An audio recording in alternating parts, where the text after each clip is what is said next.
L'amour. L'amour est un don de Dieu. Mais cet amour divin est bien plus différent de ce que nous vivons dans ce monde dans la plupart des cas.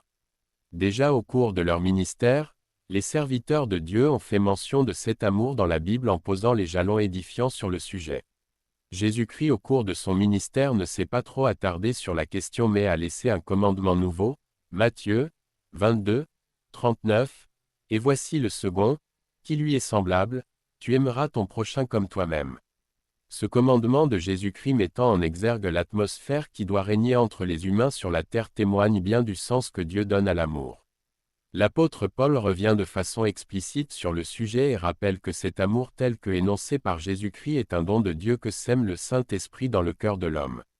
Si ça ne vient pas du Saint-Esprit, il ne résume plus la volonté de Dieu dans la conduite de l'individu.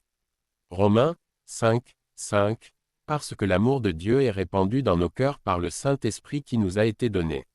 Cet amour divin présente des traits de caractère.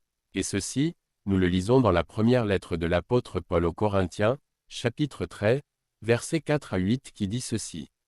L'amour est patient, il est plein de bonté, l'amour n'est point envieux, l'amour ne se vante point, il ne s'enfle point d'orgueil, il ne fait rien de malhonnête, il ne cherche point son intérêt, il ne s'irrite point, il ne soupçonne point le mal, il ne se réjouit point de l'injustice, mais il se réjouit de la vérité, l'amour ne périt jamais.